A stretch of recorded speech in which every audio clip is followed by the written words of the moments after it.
नमस्कार दोस्तों, मेरा नाम विश्राम। आप देख रहे हैं विश्राम श्री मुंडा। इस वक्त चर्चा करने का मकसद, सबसे बड़ा मकसद यही है दोस्तों कि जो राजधानी रांची राजनीति की गलियारों में पिछले कई दिनों में आप सब ने सुना होगा, दाला दाली चौक पर जो जिस व्यक्ति की जो हत्या की गई है, सुभाष मुंडा को झारखंड में झारखंड की जो इतिहास में शहीद का दर्जा देना होगा, शहीद का दर्जा देना ही होगा।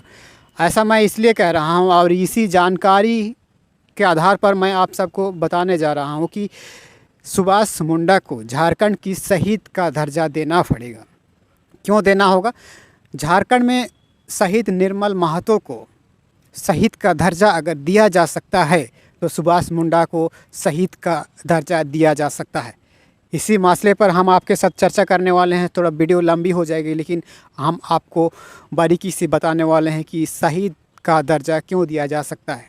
क्योंकि पिछले दिनों में आप सब ने देखा होगा, दाला दाली चौक स्थित सीपीआई सीपीएम ऑफिस में जिस तरीक़ा से दुश्मनों ने जो हत्या किया है, राजनीति की गलियारों में वर्चस्व को ख़त्म करने की जो फिराक में इस तरह की जो कांड किया गया है, इसे आपको समझना पड़ेगा।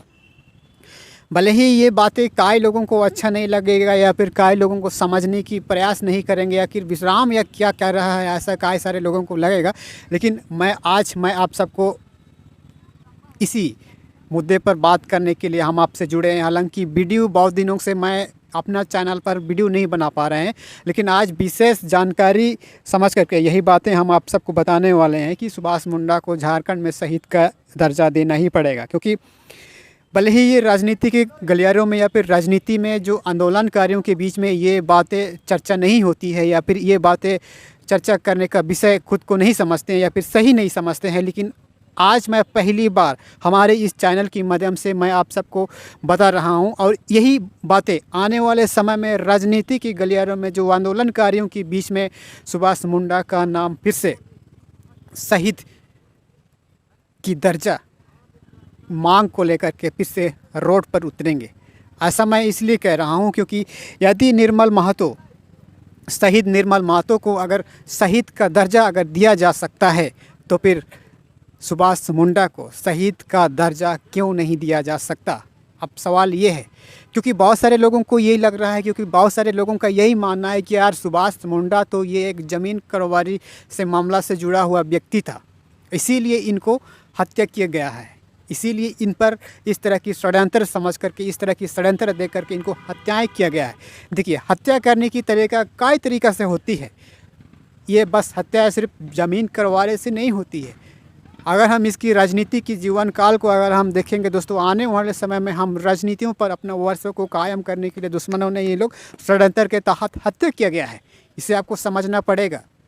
और इसी के आधार पर ही आने वाले समय में सुभाष मुंडा को इस राजधानी रांची में फिर से उसका नाम सड़कों से लेकर सदन तक जरूर गूंजेगी और उनको शहीद का दर्जा देना ही पड़ेगा।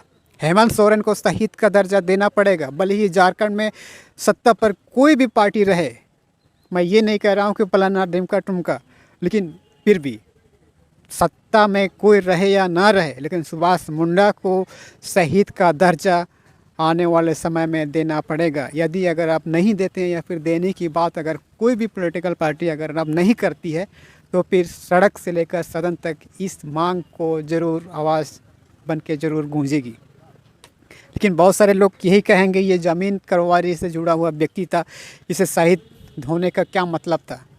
ऐसा कई सारे लोगों का सवाल खड़े होंगे। लेकिन ये वही लोग इस बात को लेकर के अड़े रहेंगे, ये वही लोग रहेंगे जो उनको षड्यंत्र के तहत मरवा दिया गया है, इनको मरवाया है, यही लोग इस तरह की बातें करेंगे।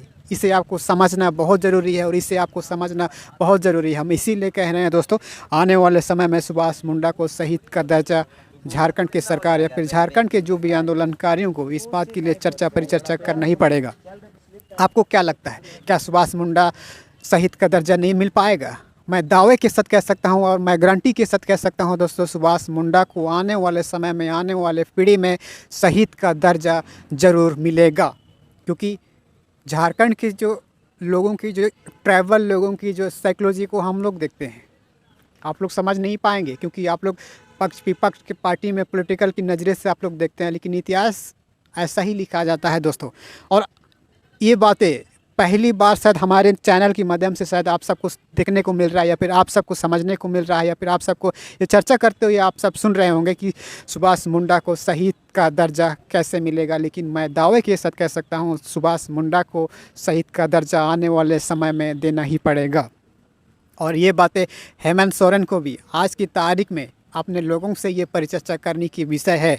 और आने वाले समय में दलादली चौक सुभाष मुंडा चौक के नाम से जाना जाएगा, ये मैं दावे के साथ कह सकता हूँ। और इस बात को ये नामकरण करने के लिए कोई माई का लाल नहीं रोक सकता। और यदि हमारी कई गई बातों से अगर आपको थोड़ा सा भी अच्छा लग रहा है, यदि हमारी कई गई बात अगर आप सबको थोड़ा सा अच्छा लग रहा है, तो ये वीडियो अपने लोगों के साथ शेयर कीजिएगा। और ये बातें सजा ज़रूर करिएगा कि सुभाष मुंडा को आने वाले समय में शहीद का दर्जा मिलना चाहिए। और दलादली चौक को, जो आज के टाइम पर दलादली चौक के नाम से जाना जाता है, ये आने वाले समय में सुभाष मुंडा के नाम से, सुभाष मुंडा चौक के नाम से जाना जाएगा। ये मैं आप सबको अपने 40,000 सब्सक्राइबर होने के नाते ये बातें मैं आप सबको शेयर कर रहा हूँ। और ये बात आप सब भले ही समझने में थोड़ा तकलीफ़ होगी, सोचने में थोड़ा मजबूर होगी, और कई सारे लोगों को यही लगेगा ये ज़मीन विवाद, ज़मीन कारोबारी से जुड़ा हुआ व्यक्ति था, इसको शहीद का दर्जा क्यों नहीं दिया जा सकता, नहीं दिया जा सकता। लेकिन उनके मन में ये गलत सोच है। ये ऐसा लोगों का सोच होगी दोस्तों आने वाले समय में, जो षड्यंत्र के तहत, जो राजनीति में अपनी वर्षों को कायम करने के लिए षड्यंत्र के तहत, इन्हीं लोगों की एक षड्यंत्र सुसंयोजित विचारधारा के लोग ही इस बात को लेकर इनकार करेंगे। और आने वाले समय में आप नीचे कमेंट सेक्शन में ज़रूर बताइएगा, या फिर आप अपने लोगों से ये राय ज़रूर बताइएगा, या फिर ये वीडियो शेयर करके ज़रूर दिखाइएगा लोगों को कि सुभाष मुंडा को शहीद का दर्जा मिलना चाहिए या नहीं मिलना चाहिए। लेकिन हमारी इस वीडियो फुटेज का मकसद यही है, आने वाले समय में सुभाष मुंडा को शहीद का दर्जा, इस बात के लिए, दर्जा के लिए मांग जरूर करेगी आदिवासी संगठन। तो ये छोटी सी जानकारी आपको कैसी लगी, ऐसा ही तमाम छोटी बड़ी जानकारी के साथ हम आप सबको फिर से रूबरू करूँगा। देखते रहिएगा विश्राम श्री मुंडा।